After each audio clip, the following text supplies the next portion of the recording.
दोस्तों नमस्कार। Colonel Ajay, CEO Ajay astro money group fast global astro finance digital channel से आपसे मुखातिब होता हूं। आज है 6 फरवरी सन 2025 गुरुवार।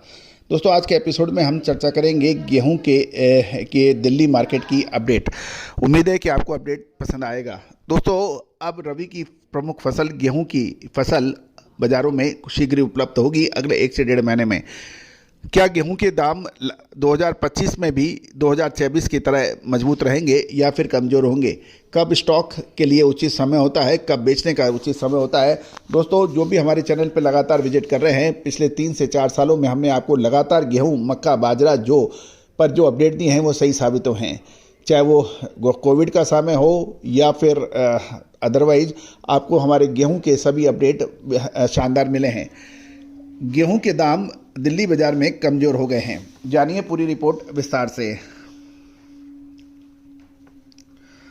दोस्तों आप हमारे चैनल पर नए हैं और अभी तक सब्सक्राइब नहीं किया है तो चैनल को सब्सक्राइब करना और लाइक करना बिल्कुल ना भूलें।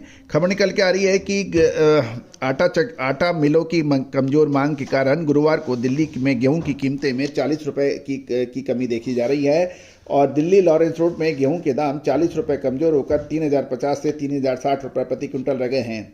गौरतलब है, ये भी ध्यान देने वाली बात यह है कि एक मोटे आंकड़ों के अनुसार गेहूं की बिजाई चालू रबी सीजन में 324.88 लाख हेक्टेयर में हुई है, जबकि पिछले साल 318.33 लाख हेक्टेयर में हुई थी। यानी 318 के मुकाबले 324 लाख टन गेहूं की बिजाई हुई है। केंद्र सरकार द्वारा ओपन मार्केट सेल स्कीम के तहत केंद्र सरकार लगातार एफसीआई के जरिए गेहूं की नीलामी कर रही है और सरकार ने रबी मार्केटिंग सीजन 2025-26 के लिए गेहूं का एमएसपी 150 रुपये बढ़ाकर 2425 रुपये प्रति क्विंटल तय किया हुआ है और रबी मार्केटिंग सीजन 2024-25 में गेहूं की एमएसपी कीमत 2275 रुपये प्रति क्विंटल था, जो 150 रुपये बढ़ाकर अब 2425 रुपये किया हुआ है। गेहूं के दामों में तेजी को रोकने के लिए आम उपभोक्ताओं को सस्ते और उचित दामों पर गेहूं का उपलब्ध हो पाए, इसलिए गेहूं पर मौजूदा समय में स्टॉक लिमिट लगी हुई है जो 31 मार्च सन 2025 तक लागू रहेगी। अब महत्वपूर्ण ये रहेगा कि स्टॉक लिमिट यदि रबी के सीजन की जब अराइवल होगी, आवक होगी, उस समय ये लागू रहेगी या नहीं रहेगी, ये भी एक महत्वपूर्ण बिंदु है, क्योंकि यदि स्टॉक लिमिट रहेगी तो स्टॉकिंग में परेशानी आएगी और भाव प्रभावित हो सकते हैं।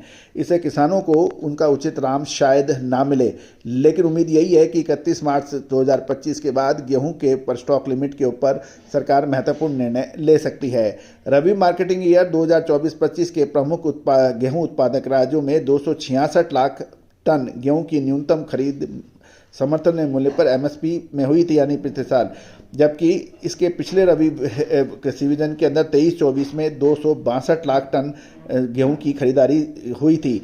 लेकिन यदि हम पिछले 3 से 5 सालों का एवरेज देखें तो साल 2024-25 में 266 लाख टन गेहूं की सरकारी खरीद एमएसपी से काफ़ी कम थी, अपने लक्ष्य पिछड़ी थी। खपत सीजन होने के कारण गेहूं के प्रोडक्ट की डिमांड लगातार बनी रहने की उम्मीद लगाई जा रही है और दिल्ली लॉरेंस रोड के अंदर लगभग 1200-1300 बोरी अभी आने की खबर निकल के आ रही है, जबकि पिछली आवक 1500 बोरी की खबर आई थी। दोस्तों गेहूं के मंडियों के भाव भी आपके लिए हम लोग प्रस्तुत कर रहे हैं। दोस्तों इटारसी के अंदर लस्टर क्वालिटी का गेहूं 2825 है, बढ़िया टुकड़ी 2950 है, खंडवा के अंदर 2800 से 3000 है, शाहजहाँपुर 2881 से 2931 है, राजकोट 3000 से 3500 रुपये के भाव है, गोंडा में 2875 से 1975 के भाव हैं, दाऊद में मिल क्वालिटी 2925 है, बाजार में 2930 है, डबरा के अंदर 2900 रुपये के बताए जा रहे हैं, बदिया राज 2950 डबरा में की खबर निकल के आ रही है। दोस्तों ये सभी जानकारियाँ आपको अजय एस्ट्रो मनी गुरु के जरिए प्रोवाइड की जा रही है और चैनल को लाइक और सब्सक्राइब करना बिल्कुल ना भूलें ताकि हर महत्वपूर्ण जानकारियाँ आप तक पहुंचा सकें। दोस्तों हमने आप मक्का के all India Punjab, Bihar, Maharashtra, UP, Madhya Pradesh की खबरें का एक एपिसोड अपलोड किया है, उसको भी आप देखना ना भूलें। साथ साथ हमारे चैनल पर जवार मक्का, बाजरा, गेहूं और चावल के ऊपर भी लगातार अपडेट और विश्लेषण देखने को मिलते हैं। आप इसके लिए भी हमारे चैनल को सब्सक्राइब कर सकते हैं। साथ साथ मसाले, तिलहन, दलहन, कपास, इन सभी पर विशेष अपडेट आपको उपलब्ध होते हैं। दोस्तों, चैनल को सब्सक्राइब करने के लिए बेल आइकन यानी घंटी के निशान को पुश करना आवश्यक होगा, ताकि हम सभी जानकारियां की नोटिफिकेशन आप तक सबसे पहले पहुंचाई जा सके। All the very best, good luck, happy trading.